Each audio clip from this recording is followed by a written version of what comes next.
Fala, meu povo! Sejam todos muito bem-vindos e muito bem-vindas ao canal do Teste da Toga. No vídeo de hoje, eu quero trabalhar com vocês uma questão de uma rodada anterior do Tecendo Linhas. Mas o nosso foco não vai ser trabalhar propriamente o conteúdo do direito material, mas sim a forma, aquilo que permeia a elaboração de uma questão, da resposta de uma questão discursiva. Vamos juntos? Sem mais delongas, passemos então a essa análise. A questão do tecendo linhas, as questões de tecendo linhas, de uma maneira geral, elas são pensadas no que as bancas estão cobrando. E as bancas trabalham muito com essa formatação de questão.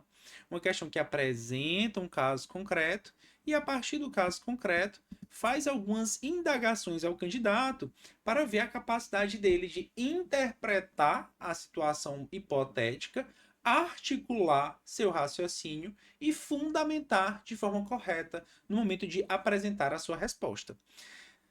Para este encontro, para este vídeo, este momento com vocês, eu selecionei uma questão, a resposta dada a essa questão, para um ex-aluno nosso do Tecendo Linhas. Era um aluno da turma 3, Tecendo Linhas, então já tem algum tempo.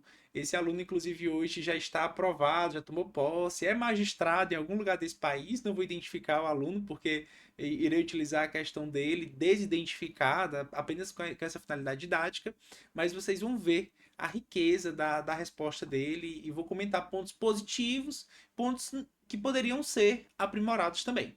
Mas, sem mais delongas, vamos analisar então a questão. Considere a seguinte situação hipotética.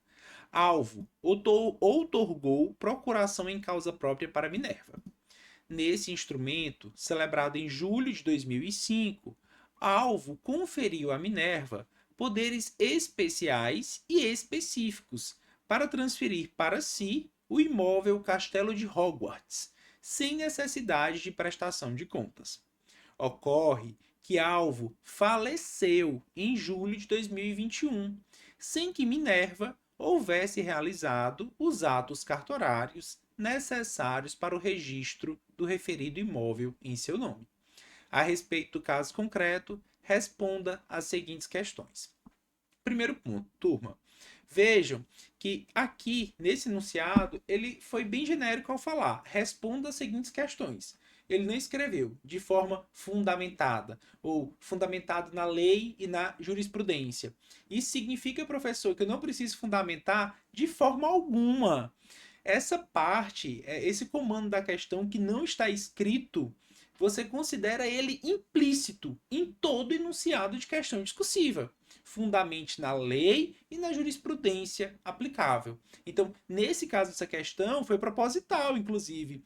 Não foi colocado que era para fundamentar na legislação pátria e na jurisprudência pátria, mas isso era esperado e fundamental que fosse feito. Então, fiquem atentos já a isso. Considerem essa parte do comando da questão como se fosse uma parte implícita, mesmo que não esteja feito de forma explícita. Vamos voltar. Na questão, ele fez, o examinador fez, o professor fez quatro perguntas separadas. Letra A, letra B, letra C e letra D. Da forma como está, ele não está pedindo para ser escrito, para ser feito uma questão, um texto dissertativo uno e contínuo, certo? Pelo que está vindo, o comando não é disserte sobre, não, responda as seguintes questões. E essas questões, como a gente pode ver lendo elas são autônomas entre si. Vejam, a letra A. A procuração e o mandato são negócios jurídicos? Explique, se houver, a distinção entre eles. B. A procuração in rem suam, outorgada por Alvo, operou por si só a transferência da titularidade do imóvel para Minerva? Justifique. C. Com o falecimento de Alvo, a procuração in rem suam é revogada ou extinta? Fundamente. E letra D. Considere que a procuração outorgada por Alvo não fosse específica para conferir poderes de transferência do imóvel Castelo de Hogwarts, mas conferisse poderes amplos para alienar, abre aspas, quaisquer imóveis localizados em todo o território nacional de sua titularidade. Essa procuração seria válida? Explique. Então, vejam só, nós temos 4 itens autônomos que devem ser respondidos pelo candidato. Nesse caso, professor, qual é a melhor forma? A forma mais segura é, de fato, a forma que o nosso aluno escolheu, que é identificar. Vejam, ele identifica letra A, letra B, letra C e letra D. Ele identifica de forma muito clara qual item que ele está respondendo e escreve a sua resposta. Situação seria outra se o examinador estivesse pedindo no enunciado, disserte sobre e botasse A, B, C e D, disserte sobre o Instituto, por exemplo, disserte sobre o Instituto da Procuração em Causa Própria, abordando especificamente, botasse A, B, C e D, por exemplo, e botasse só elementos mínimos que ele esperava que você mencionasse. Então aí sim, estava esperando um texto dissertativo com começo, meio e fim. Mas, sendo as questões autônomas, ajude o examinador. Pensa, o examinador ele não tem apenas a sua questão para corrigir, é a sua e de mais algumas centenas de candidatos.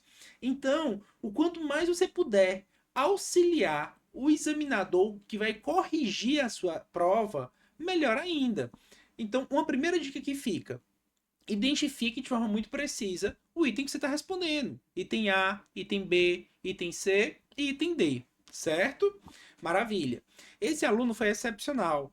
Veja que além de indicar o item, ele deu o espaço do parágrafo e começou a responder o seu texto, certo? Começou a apresentar a sua resposta. Uma estratégia muito boa para você saber se a sua resposta está completa, está correta, está coerente, se a sua resposta ela é bem articulada, é você ler a resposta e pela resposta você concluir qual era a pergunta. Veja só, veja só como esse aluno começa respondendo no item B. No item B isso fica muito claro. Vejam, a procuração outorgada não operou por si só a transferência do imóvel. E o que é que o enunciado questionava? O enunciado questionava: a procuração em Rensuan, outorgada por alvo, operou por si só a transferência de titularidade do imóvel para Minerva? Justifique. Então, o aluno ele começa utilizando elementos da própria questão e responde de forma muito direta. A procuração outorgada não operou por si só a transferência do imóvel. Uma primeira frase de entrada da resposta, de introdução da resposta, que já traz o núcleo duro dela, responde diretamente o que o examinador perguntou. Mas aí, o que é necessário e fundamental? Desenvolver e fundamentar. E vejam, olha, eu adoro esse conectivo, eu acho esse conectivo muito rico. Isso por quê? Ponto. Então, foi um período relativamente curto, dá uma linha mais ou menos, e aí logo que fechou essa linha, que ele respondeu o núcleo duro, o examinador: opa, esse candidato aqui sabe o que está falando, ele já disse que não. E aí ele, ponto, e começa. Faz um uso de conectivo muito bem. Isso por quê? E aí vai fundamentando. E fundamenta com o quê? Com a letra da lei. Nós estamos em direito civil na matéria bastante legalista, uma matéria que é permeada de letra de lei. A maioria das respostas de direito civil encontram fundamento no próprio Código Civil. Então tem que fundamentar. É impossível. E essa resposta do aluno, vejam a quantidade de remissões a dispositivos legais que ele faz. Olha, ele faz ao 653, ao 654 do Código Civil, ao 1245, novamente ao 653, ao 682, ao 685, ao 661, parágrafo 1º.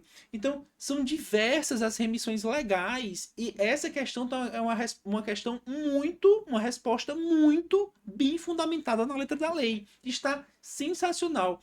Essa quantidade de remissões é uma quantidade de remissão esperada pelo seu examinador. Seu examinador, entenda, o seu examinador, vem aqui comigo, o seu examinador, ele conhece a letra da lei, mas ele quer saber ele quer saber se você também conhece a letra da lei. E mais se conhece, você sabe manusear a letra da lei e aplicá-la ao caso concreto. Então, Vamos continuar aqui na resposta do aluno. Isso porque o artigo 1245 do Código Civil dispõe que transfere-se a propriedade imóvel somente mediante o registro do título translativo no registro de imóveis. Ponto. Nesse sentido, enquanto não se registrar o título translativo, vírgula, o alienante sendo é, continua sendo havido como dono do imóvel. A letra desse aluno não é das letras mais bonitas, mas aí vem uma grande questão. Eu preciso ter uma letra bonita para ser bem aprovado, para ser aprovado numa prova discursiva? Uma letra bonita é fundamental? Definitivamente não. A minha letra, por exemplo, ela também não é uma letra bonita. Mas o seu texto ele precisa ter duas características principais. Ele precisa ser um texto limpo, e esse texto aqui, vejam, é um texto completamente limpo. Esse candidato, ele não tem rasuras. Quando ele errou uma palavra, ele fez o traço, forma corretíssima de fazer de superar algum erro que tenha sido cometido, fez um traço e continuou escrevendo. Mas o que não pode é rasura, que é você escrever por cima da caneta ou tentar fazer uma bagunça porque que o seu texto fica parecendo sujo naquele lugar, né? E esse texto basicamente não tem rasura. Né? Ele segue muito bem a margem direita, esse canto aqui, vejam, esse que está mais próximo, esse que está mais próximo aqui, esse daqui. Ele segue muito bem a margem direita do texto. Vejam como ele vai sempre, ó, até o fim, na linha 1, na linha 3, na linha 4, linha 5, linha 6. Ele faz translineações, que é essa passagem de uma linha para outra, de uma forma muito boa. As palavras no texto dele ficam espaçadas no espaço que não é nem tão longo e nem tão curto. Então é um espaço bom, um espaço que dá para ele escrever muita informação. Ele não precisa apertar, comprimir sua letra, porque se ele fizesse isso ia prejudicar a leitura do examinador. E também não é uma espaçada que faz com que ele ganhe mais espaço, já que ele diminui o espaço, ele consegue colocar mais informação. Então, a letra ela não precisa ser linda, ela precisa ser, sobretudo, legível, e seu texto ele precisa ser um texto limpo, um texto que dá vontade de ler, que é fácil de ler. E esse texto é fácil de ler. Então, outra dica fundamental aqui, turma. O que nós temos nessa resposta é uma construção, uma utilização da letra da lei de uma forma muito inteligente, precisa e correta. Veja, ele entrega a resposta, a procuração outorgada não operou por si só a transferência do imóvel. Então, eu já sei até qual foi a pergunta. Só lendo isso, eu sei qual foi a pergunta, eu já deduzo. A pergunta foi se a procuração outorgada por si só operou a transferência do imóvel. É o que eu posso concluir. E de fato foi? Foi. Quando a gente volta no enunciado, é justamente isso que o examinador estava perguntando. E aí eu volto. Ele fundamenta na letra da lei, ele não faz uma simples transcrição da lei ou uma simples remissão. Ele fundamenta com a letra da lei e ainda continua explicando e correlacionando a sua resposta com a letra da lei, fazendo esse link que é necessário e é fundamental, com o uso de conectivos. Esse texto é uma construção maravilhosa. Eu sempre era muito feliz lendo as respostas desse aluno, porque ele tem uma riqueza de vocabulário, de conectivos, que deixa o texto muito fluido. Então ele responde, depois coloca um isso porque, apresenta a letra da lei, e aí vem nesse sentido e continua fazendo essa correlação. E o texto dele é recheado por esses conectivos. Vejam, por outro lado, logo, de igual sorte, ademais, deveras, porém. Então, basicamente, em todas as partes que são necessárias fazer um link entre ideias, esse aluno faz esse link, faz essa ligação que deixa o texto coeso, o texto uno. Então, nós já temos aqui algumas características muito boas dessa resposta. É uma resposta que se utiliza bem da letra da lei. Vejam a quantidade de remissões ao longo de 30 linhas. É uma quantidade de remissão muito boa. Então, tudo que ele diz, além de dizer, ele diz de onde ele tirou a fonte, qual é a fonte. Isso é fundamental, porque o examinador precisa saber que você conhece a letra da lei, que você sabe manusear a letra da lei. Segundo, o destaque positivo, muito positivo dessa resposta, a quantidade de conectivos interligando as ideias. Terceiro, esse encadeamento da letra da lei com o conteúdo cobrado, tornando o texto fluido. Porque é diferente se ele apenas fizesse remissão, a procuração otorgada não operou por si só a transferência do imóvel, conforme artigo 1245 do Código Civil 2002. Ponto. Vejam a pobreza que ficaria a resposta do aluno. Por quê? Porque ele colocaria a letra da lei que diz respeito ao conteúdo, mas não correlacionou a nada. Não é isso que o examinador quer. O que o examinador quer e espera de você é que você saiba manusear essa letra da lei para fazer esses links de uma forma muito bem acertada. Então, nós temos um texto muito bem construído, uma resposta extremamente coesa, coerente, e em todas as respostas dele, vejam, por exemplo, no item C, ele repete aquilo que ele fez no item B, de responder utilizando elementos da questão, que faz com que o examinador, lendo, se ele não soubesse o que era que estava sendo questionado, ainda assim ele conseguiria compreender bem o texto. Vejam só, item C. O falecimento de alvo não enseja a revogação ou extinção da procuração descrita no caso concreto. O que é que estava perguntando no item C? Com o falecimento de alvo, a procuração em Rinsuan é revogada ou extinta? Fundamente. Veja que uma situação totalmente diferente se o aluno começasse respondendo simplesmente a procuração é revogada. A procuração é extinta.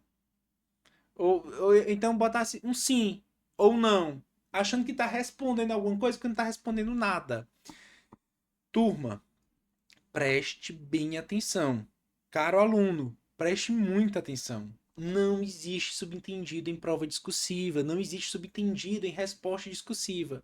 Ou está escrito ou não está escrito. Então, seja preciso, seja precisa nas suas colocações.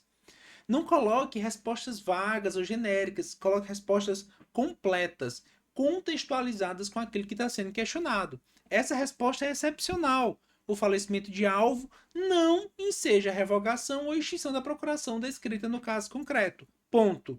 Então, ele responde, e aí o que ele faz em seguida? Traz a fundamentação legal, deveras. O artigo 682, inciso 1 e 2 do Código Civil, prevê que o mandato cessa pela revogação ou renúncia, ou pela morte ou interdição de uma das partes. Porém, na hipótese de mandato com cláusula em causa própria, a sua revogação não terá eficácia nem se extinguirá pela morte de qualquer das partes, podendo o mandatário transferir para si os bens objetos do mandato, artigo 685 do Código Civil. Então, vejam a riqueza da formatação. Repito, a gente não está trabalhando aqui o conteúdo da resposta, mas da forma com que essa resposta foi apresentada. Ele trabalha sempre nessa proposta de apresentar a resposta, apresentar a fundamentação, que nesse caso, novamente, é legal, e depois continuar fazendo uma contextualização, um link entre a resposta dada e a fundamentação legal. No último item, ele traz, inclusive, uma fundamentação jurisprudencial, que é o que era esperado também. Veja, na última questão pergunta se essa cláusula é uma cláusula mais aberta para alienar qualquer bem de sua titularidade seria válida. E aí ele responde, na hipótese narrada, a procuração não seria válida, vírgula, pois o STJ tem jurisprudência assente no sentido de não ser válida a cláusula oposta em procuração que confere amplos poderes para alienar quaisquer imóveis localizados em todo o território nacional. Ponto. Respondeu, já disse que a fonte da resposta é a jurisprudência, e aí ele arremata, fazendo esse link, desenvolvendo o que a jurisprudência traz. Segundo a Corte Superior, a referida cláusula viola a exigência do artigo 661, parágrafo 1º do Código Civil, que exige procuração com poderes especiais expressos para alienar bens. Ponto. Logo, a procuração deve obrigatoriamente trazer a individualização do bem a ser alienado. Enfim, o que eu quis trabalhar com vocês com essa questão, com essa resposta, são esses aspectos formais de como construir uma boa resposta discursiva. Essa estrutura dada pelo aluno é a estrutura padrão ouro. Uma estrutura em que você responde diretamente ao que foi perguntado, mas é um diretamente contextualizado, isso é, trazendo alguns elementos do próprio enunciado, não simplesmente com um sim, não, pode, não pode, é inconstitucional, é inválido, entendeu? Mas trazendo elementos, contextualiza, responde, traz a fundamentação, seja a fundamentação legal ou jurisprudencial, ponto. E depois desenvolve um pouco mais para fazer essa correlação entre a resposta dada e o fundamento legal ou jurisprudencial. Se tiver os dois, claro, tem que apresentar os dois, o fundamento legal e o fundamento jurisprudencial da sua resposta. Espero ter apresentado bem essa estrutura para vocês. É uma estrutura, como novamente disse, padrão ouro, porque são respostas que o examinador começa a ler, já vê a resposta, ainda mais a resposta sendo correta, se apega, entende que que está lendo a atividade, a prova de um aluno que sabe o que está falando. Logo depois vem a fundamentação e ainda vem esse interlink que demonstra uma articulação de raciocínio e uma boa capacidade de argumentação. Então, agradeço imensamente você ter ficado até aqui. Confira, se você ainda não foi nosso aluno no Tecendo Linhas, seja o Tecendo Linhas regular, ou seja o Tecendo Linhas de alguma turma específica, que nós abrimos turmas para alguns editais específicos, nos procure e seja nossa aluna, venha aprender conosco, a estudar conosco para provas discursivas de alto desempenho. Eu sou o professor Ian Walter e encontro vocês na próxima aula.